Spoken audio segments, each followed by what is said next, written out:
آج سورۃ الجمعہ پڑھیں گے انشاءاللہ۔ اس کے اندر اللہ رب العالمین نے سب سے پہلے اپنی پاکیزگی بیان کی ہے،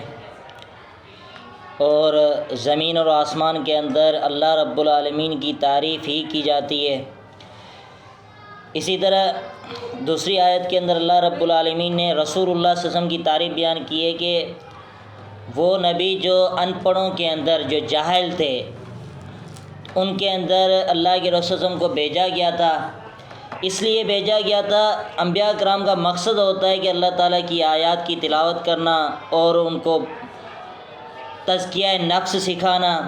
کہ جو گناہ کوتاہیاں ہو گئی ہیں ان کو چھوڑ کر اچھی زندگی وہ بسر کریں، اور اللہ تعالیٰ کی کتاب اور حکمت ان کو سکھانا۔ یہ انبیاء کرام کا کام ہوتا ہے، یہ ذمہ داری ہے،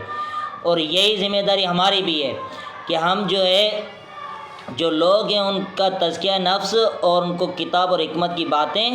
سکھائیں، قرآن اور حدیث کی باتیں ان تک پہنچائیں۔ اسی طرح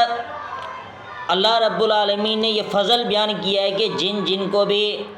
اللہ تعالیٰ نے قرآن اور حدیث کا علم دیا ہے، دانائی اور حکمت کی باتیں اللہ تعالیٰ کی طرف سے جس کو بھی عطا ہوئی ہیں، تو یہ اللہ تعالیٰ کا بہت بڑا فضل ہے۔ قرآن اور حدیث کا علم جس کو مل جائے تو اس سے بڑا کوئی فضل نہیں ہے، کیونکہ اس کو اللہ رب العالمین کی طرف سے نور ملا ہوا ہے، ایک روشنی ملی ہوئی جس کی وجہ سے وہ اچھی زندگی بسر کرتا ہے۔ اور اسی طرح یہودیوں کی اللہ تعالیٰ نے خباثت بیان کی ہے کہ وہ یہودی جو ہے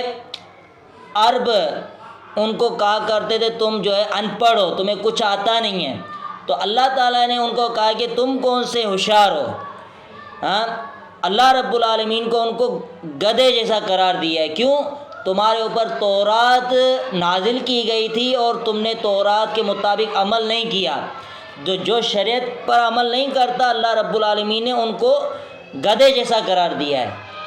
کیونکہ وہ یہودی جو ہے مسلمانوں کو یا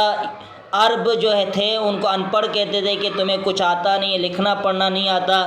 حقیقت میں ان کو لکھنا پڑھنا نہیں آتا تھا، یہودی پڑھے لکھے تھے۔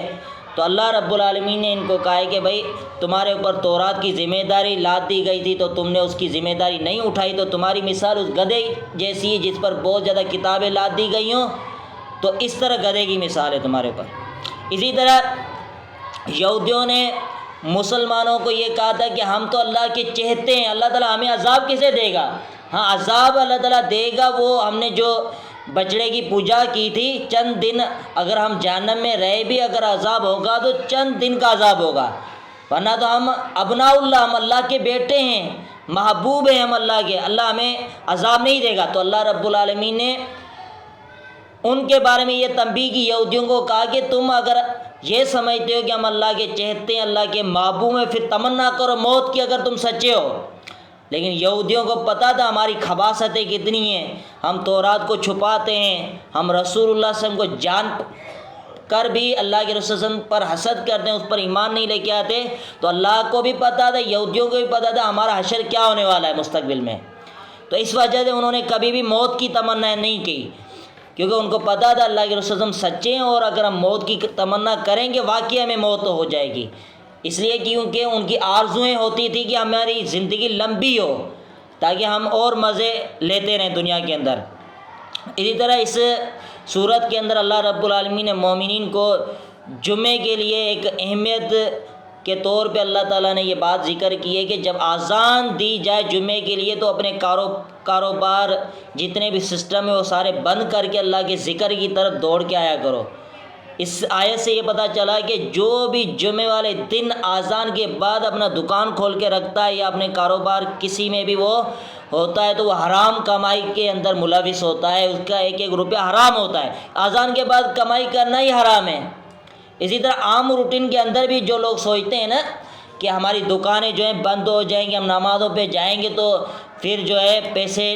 پورے نہیں اتریں گے، پورے پیسے نہیں کما سکیں گے، تو ایسے لوگوں کے لیے بھی تنبیہ ہے کہ ان کی وہ حق حلال کمائی نہیں ہے۔ جو اللہ کا ٹائم ہے تو وہ اللہ کا ٹائم تم دکانوں کو دے رہے ہو، تم یہ حلال کمائی نہیں ہے تمہاری، یہ حرام کمائی ہے۔ تو اللہ تعالیٰ نے ان کو یہ تنبیہ کی ہے، بھئی اللہ کی اذان جب آتی ہے مسجدوں میں تو اپنے کاروبار چھوڑ دیا کرو، دکانیں بند کر دیا کرو۔ اسی طرح نمازوں کے بعد پھر پھیل جاؤ زمینوں کے اندر، جمعے کی نماز کے بعد تلاش کرو اللہ تعالیٰ کے فضل کو، رزق کو اللہ تعالیٰ نے اپنا فضل قرار دیا ہے، اللہ کا کثرت سے ذکر کرو، اپنے کاروبار کے ساتھ ساتھ ذکر بھی کرتے رہو، تو اس میں ہی تمہاری کامیابی ہے۔ اسی طرح اللہ تعالیٰ نے یہ بات بھی بیان کی ہے کہ اللہ کے رسول صلی اللہ علیہ وسلم جمعے کا خطبہ دے رہے تھے، تو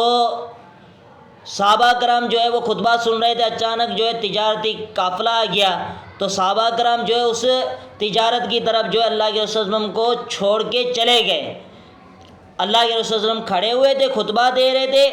اور صحابہ کرام تجارت کے اندر اور کھیل تماشے کے اندر لگ گئے تھے، تو اللہ رب العالمین نے ان کو بھی یہ توجہ دلائی ہے کہ آخرت کی فکر کرو، اللہ تعالیٰ کے پاس جو رزق ہے وہ بہترین رزق ہے،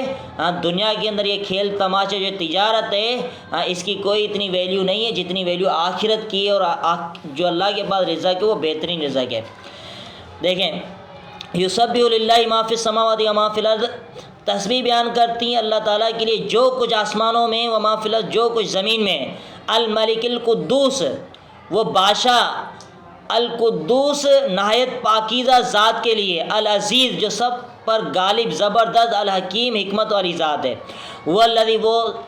ذات باعث جس نے بھیجا فی الامیین ان پڑھ عربوں کے اندر، رسول کو منہم جو انہی میں سے تھا، یتلو علیہم جو تلاوت کرتا تھا، علیہم ان پر آیات اس کی آیات، ویزکیم اور تزکیہ نفس کرتا تھا ان کا، وَيُعَلِّمُهُمُ الْكِتَابَ اور سکھاتا تھا ان کو کتاب، الحکمہ اور حکمت کی باتیں، وَإِنْ كَانُوا مِنْ قَبْلُ لَفِي ضَلَالٍ مُبِينٍ اگرچہ وہ تھے اس سے پہلے واضح کھلی گمراہی کے اندر، وَآخَرِينَ مِنْهُمْ اور دوسرے انہی میں سے، لَمَّا يَلْحَقُ بِهِمْ جو ابھی تک نہیں ملے تھے ان کے ساتھ، یعنی ان کو بھی یہ تزکیہ نفس ہوگا، وہ بھی حکمت کی باتیں سیکھیں گے جو ابھی تک ملے نہیں ہیں، یعنی وہ جو اجمی جو لوگ ہیں جو عربوں کے ساتھ ملے نہیں ہیں، جب وہ ملیں گے تو وہ بھی یہ تزکیہ نفس کی باتیں یا قرآن مجید احادیث کی باتیں وہ بھی سنیں گے، تو ان کے لیے بھی یہ فضیلت حاصل ہوگی۔ فضل اللہ، یہ اللہ کا فضل ہے،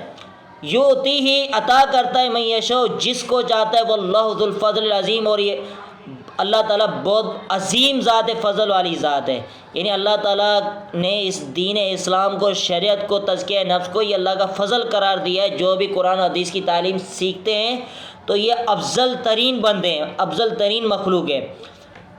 مثل الذین حملوا التوراۃ، ان لوگوں کی مثال جو لاد دیے گئے تورات،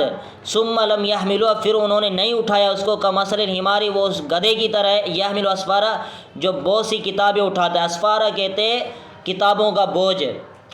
کتابوں کا بوجھ اٹھاتا ہے، وہ اس گدھے کی طرح ہے۔ بیس مثل القوم الذین، بری ہے اس قوم کی مثال، الذین کذبوا جنہوں نے جھٹلایا بھی آیات اللہ تعالیٰ کی آیات کو، واللہ اور اللہ تعالیٰ لا یہدی القوم الظالمین نہیں ہدایت دیتا ظالمین قوم کو۔ قل یا ایھا الذین ہادوا کہہ دیجئے لوگوں جو یہودی بنے ہو، ان ظننتم اگر تمہارا خیال ہے کہ انکم اولیاء اللہ تم اللہ کے دوست ہو، من دون اللہ لوگوں کو چھوڑ کر، یعنی لوگوں کے علاوہ تم اللہ کے چہتے ہو، دوست ہو، فتمنوا الموت تو تم تمنا کرو موت کی، ان کنتم صادقین اگر تم اپنے دعوے میں سچے ہو، ولا یتمنونہ ابدا اور نہیں وہ تمنا کریں گے اس کی کبھی بھی، بما بسبب قدمت ایدیہم جو کچھ ان کے ہاتھوں نے بھیجا ہے، واللہ علیم بالظالمین اور اللہ تعالیٰ خوب جاننے والا ہے ظالموں کو۔ قل ان الموت الذی کہہ دیجئے بے شک موت الذی وہ جو تفرون تم بھاگتے ہو جسے، فإنہ ملاقیکم وہ تمہیں پہنچنے والی ہے، تمہیں ملنے والی ہے، ثم تردون پھر تم لوٹائے جاؤ گے، الی عالم الغیب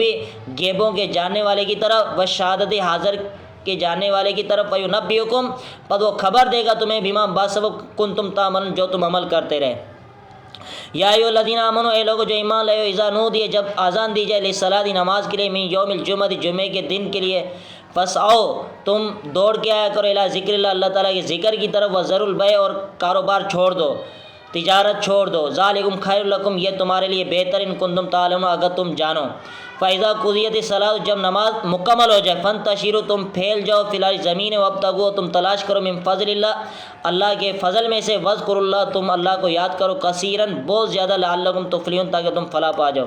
وَإِذَا رَأَوْا تِجَارَةً جب انہوں نے دیکھا تجارت کو، او لہوا انفضوا یا کھیل تماشے کو جب وہ دیکھتے ہیں، انفضوا تو وہ اس کی طرف لپک پڑتے ہیں یا مائل ہوتے ہیں اس کی طرف، بترکو کا قائمہ، اور وہ چھوڑ کے چلے گئے آپ کو قائمہ کھڑے ہو کر۔ اس سے پتہ چلا